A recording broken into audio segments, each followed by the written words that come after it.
Mkuu wa Jeshi la Kujenga Taifa, Meja Jenerali Rajabu Mabele, ameishukuru serikali ya awamu ya 6 chini ya uongozi wa Rais wa Jamhuri ya Muungano wa Tanzania na Amiri Jeshi Mkuu Mheshimiwa Dr. Samia Suluhu Hassan kwa kuendeleza mafunzo ya vijana wa JKT.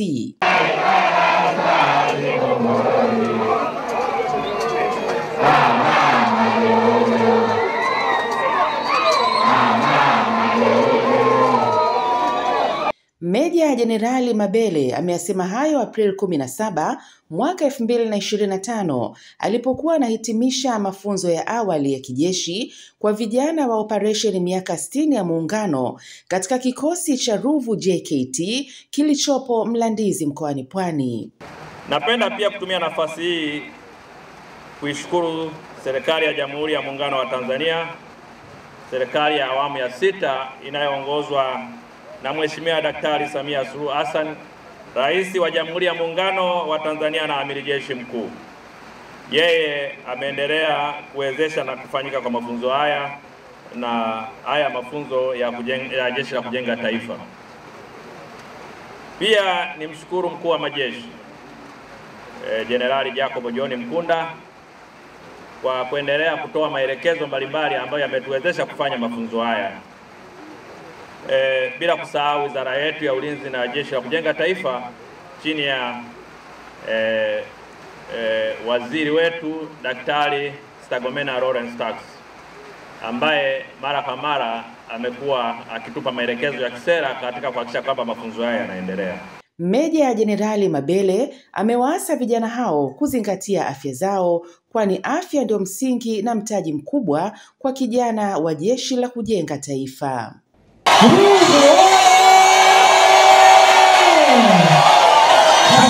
Naye mwakilishi mkuu wa majeshi ya ulinzi Jenerali Jacob Mkunda, Brigedia Jenerali Abubakar Charo wamewataka kwenda kuzingatia mafunzo ya stadi za kazi na stadi za maisha, kwani ndiyo yatakayowasaidia kujitegemea baada ya kumaliza mkataba wa Jeshi la Kujenga Taifa. Niwatake sasa kuwa tayari kupokea mafunzo ya stadi za kazi, stadi za maisha, pamoja na mafunzo mengine ambayo mnatarajiwa kuyapokea katika kipindi cha miezi 20 ijayo. Wakati huo mnapofanya mafunzo hayo, jitahidini kuyaelewa na kuyazingatia, kwa sababu hayo ndiyo yatakayowasaidia zaidi katika kujitegemea baada ya kumaliza mkataba na Jeshi la Kujenga Taifa. Vijana tunaohitimu leo hatukuja kupata mafunzo haya kwa ajili ya kupata ajira, bali tumekuja kujifunza kuwa wazalendo wa kweli kwa taifa letu kwa kulipenda.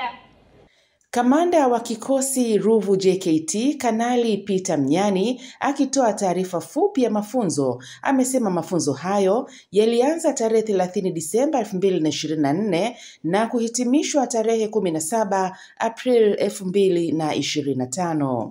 Mafunzo hayo yamechukua muda wa miezi 4 kati ya miezi 24 ya mkataba wao.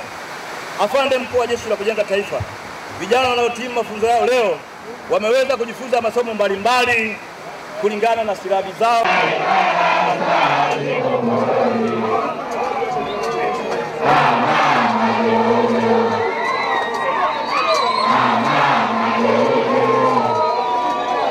GMTV Pwani.